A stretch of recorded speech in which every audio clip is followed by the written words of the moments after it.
Happy New Year, I'm Drac, I main Viego and Silas mid lane. My last climb, I got Diamond 1 before duo Q lockout at Master MMR. In the past, I've climbed to Diamond 1 on all 5 roles, and I've mained dozens of champions to around the same rank, from Twitch jungle to Lulu to Draven, all kinds of champions. Although I may not be the best player in the world, due to all my varied experience and addiction to practice duel, I have been able to compile some concepts that will help Viego mains get more out of their possessors, without having to grind out all of the tiny details for every single champ in the game. The goal of teaching these concepts is not to make the game more complicated, but really to simplify it, giving you the most ease and control possible. The first concept might be a basic one, and I'm sure everyone knows it, but it's A-clicking. A-clicking is particularly important on Viego because it interacts with his passive souls, which I'll talk about soon. What player attack move click allows you to do is, instead of having to right click to attack the enemy, you can press A anywhere near that target and you will automatically attack them. Viego's possessable souls are also coded just like minions and champions, and they interact the exact same way with A-click. To actually take a possess, you need to click on it and input an attack command.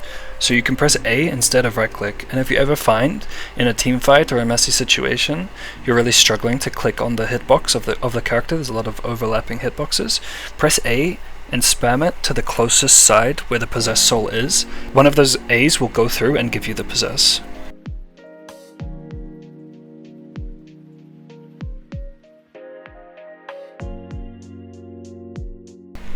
There are a lot of niche situations where A is also very useful. I'll just give one example here, which is against Akali. When she's going in and out of stealth, if you're just trying to right click on where she pops up, you're not going to get it off in time, and it's best to try and predict where she's going to be and spam A in the general area, and that's how you're most likely to get your auto attack actually out on her.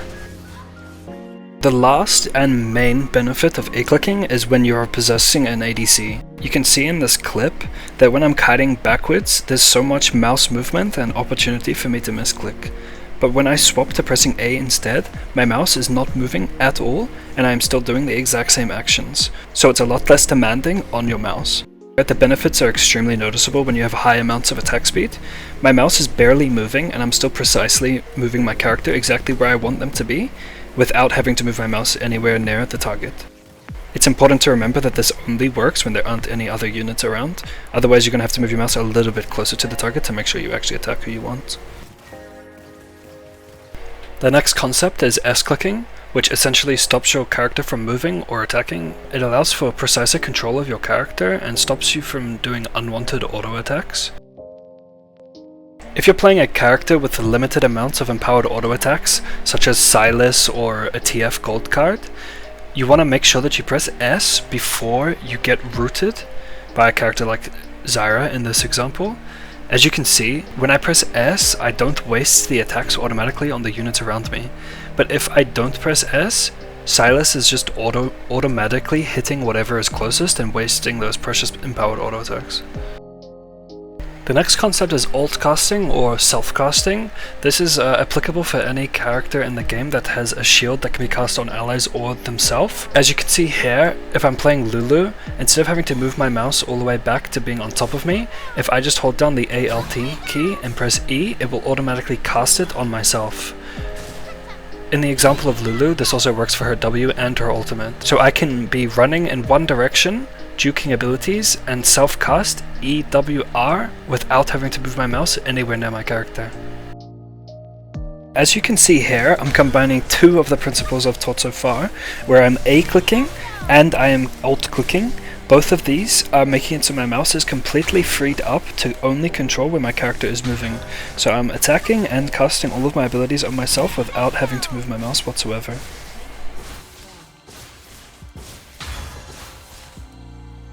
The next concept is portrait clicking. This is definitely lesser known. What it essentially is that if you have a heal or a shield, you can put it on your teammate's portrait instead of on their direct character and cast it there, and it will automatically snap onto them. It's essentially self-casting, but for teammates. The benefit of this is that you don't run the risk of misclicking the shield, especially on a character like Lulu, who can press E on allied champions, enemy champions, allied minions, enemy minions. The main advantage this gives you is that portraits don't move, but a high movement speed, high attack speed, 80 carry kiting moves a lot. So you may as well just move your mouse to the portrait, which is always going to be in the exact same place, and guarantee that you get the important heal off. The next concept is control casting, which is only applicable to characters with controllable pets. As you can see, Tibbers ignores a lot of my commands when I'm pressing R.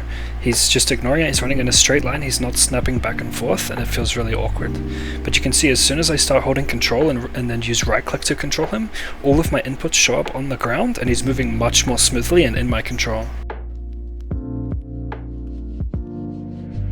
This is also applicable for possessing Nico and using her W. You don't have to press the W key, you can press control and make the clone look much more realistic. And using control is the only way to control the Blanc's clone. If you don't press control, there's no other corresponding key to control the clone. You have to use control and right click. The next concept is F keys. Everyone basically knows F keys by now, they're really useful in general, but they also have some specific cases for Viego. For example, when you possess Ash, if you're in the middle of a fight, it's really easy to not press your E and just alt out before Eing. If you have your F keys and you're used to using them, you can just F key to a player on the opposite side of the map, press E and then press spacebar back to yourself. It takes like less than half a second to do, and you'll be sending vision all the way across the map.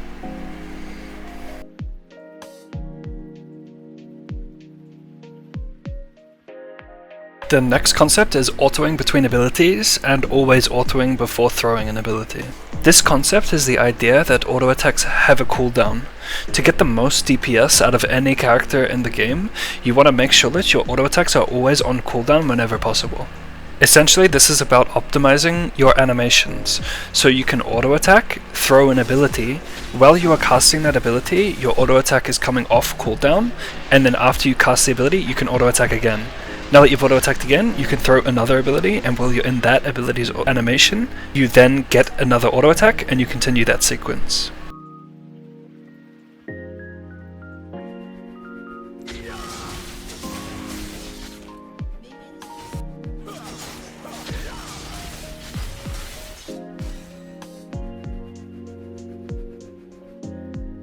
Auto-attacking between abilities is not just for characters with strong auto-attacks, but it should be used by every kind of character, including tanks and supports.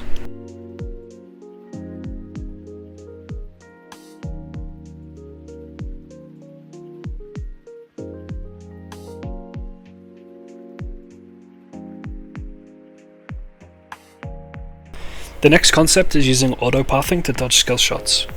This is just right-clicking the enemy, letting your character naturally walk towards them, moving your mouse to either side of yourself to prepare to juke a skill shot.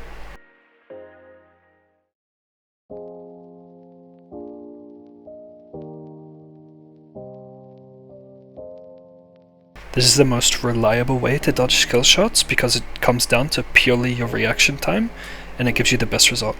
This technique works best when you're chasing a champion and they're facing away from you. As soon as you see them start to turn around, that means they're about to fire their skill shot at you, and you can click then. Also takes away the RNG of clicking back and forth and hoping that you dodge a skill shot.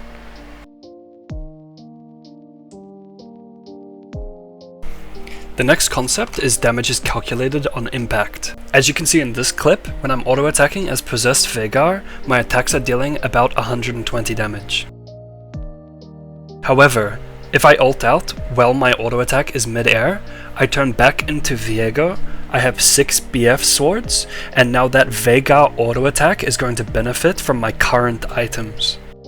This is because in all cases in League of Legends, damage is calculated only when the attack makes contact. The damage is not calculated when the ability is thrown. And as you can see in this example, if for whatever reason you were playing AP Viego, if you possess a character like Yorick, who normally builds AD, but has an AP ratio in their kit, if you throw Yorick E as Yorick, it deals only a small amount of damage, but if I throw E and ult back out into Viego, I have full AP items, the E will benefit from all of those items and their on-hit active effects. This is purely to show you how the principle underneath it works. AP Viego is not very good. I think this is one of the most underutilized parts of Viego's kit. Whenever you're possessing a ranged champion who does not build AD, you always want to finish your combo with an auto attack into R. Your auto attack will be mid-air, you're going to R, and your R and the auto attack will hit at the exact same time, and it is essentially giving you a free auto attack. This mechanic is not purely beneficial though. Even if you're possessing an AD champion, if you auto attack and ult out, that attack may end up dealing less damage if you have less AD as Viego. The most common example of this is when you're possessing a mage. You want to make sure that all of your abilities hit as the mage before ulting out. As you can see in this clip, when I possess Lux, she has her Luden's Echo. If I cast Lux Q and allow it to land while I'm still possessing Lux, it procs her Ludens and takes advantage of her AP.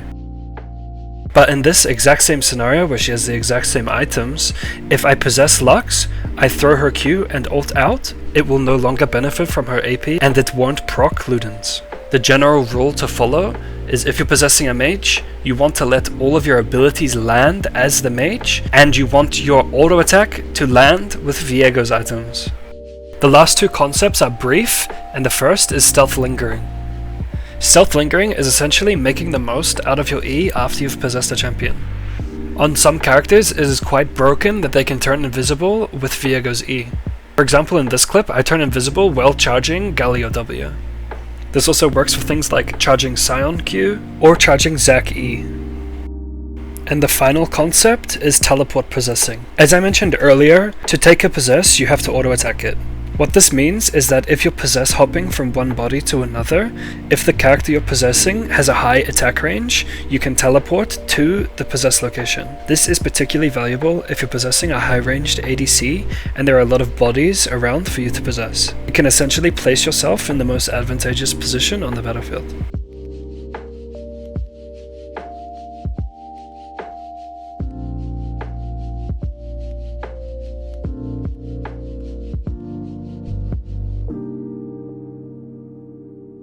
That's it for this video. I hope you learned something and found it valuable. If you have any further questions about specific characters, I could do a follow-up video, just leave it in the comments. And if you enjoyed this video, I could do another video talking more specifically about Viego's mechanics.